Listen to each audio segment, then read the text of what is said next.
Welcome to Chanel. The latest news. Ukrainian officials reported the destruction of a Russian Tiger vehicle, among other targets, in a report detailing the escalating conflict in a key region.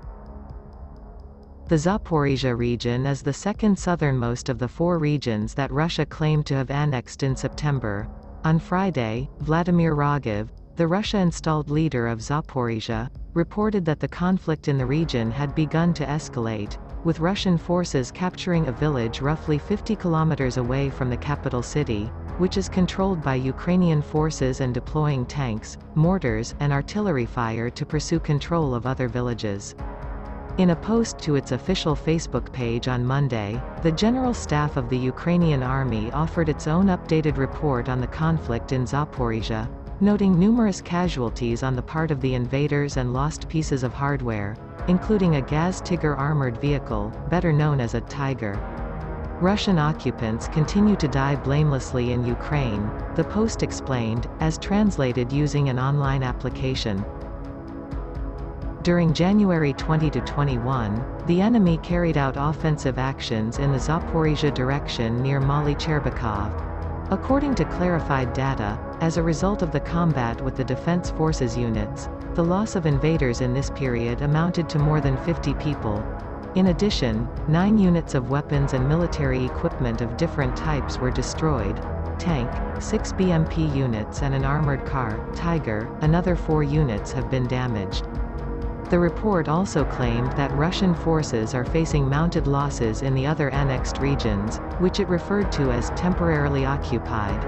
In Kherson, which borders Zaporizhzhia to the southwest, the General Staff claimed that local hospitals are being overwhelmed with injured Russian soldiers, with only a small amount being shipped to Crimea for treatment. Since the beginning of January this year, the number of wounded enemy soldiers in the temporarily occupied part of the Kherson region has increased significantly, the report added. The local hospitals are overwhelmed. All seriously injured are concentrated in medical facilities in the region. Only a small number are sent to the temporarily occupied Crimea for further treatment. The report also added that Russian forces are attempting to isolate the local populations in Severodonetsk, part of the annexed Luhansk region. To accomplish this, they are reportedly working to block access to Ukrainian television and mobile networks.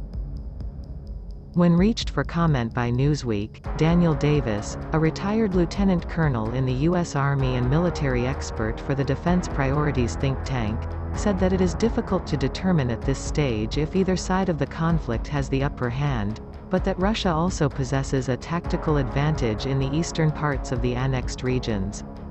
The Russians have been trying to crack the Seversk, Soledar, Bakhmut line since mid-July and finally captured Soledar last week, Davis wrote to Newsweek.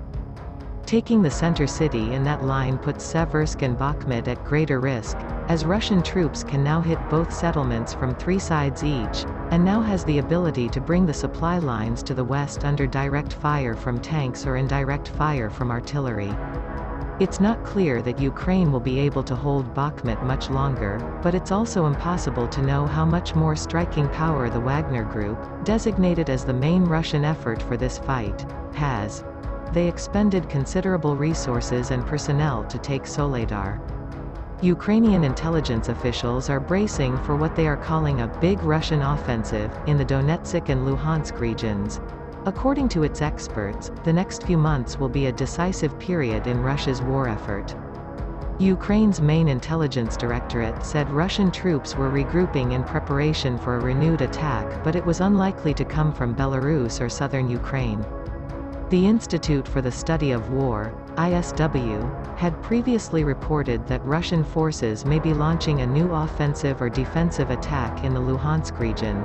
It had also observed the redeployment of its air forces to the Svatov-Kremina axis in eastern Ukraine after Russia's withdrawal from the Kherson region.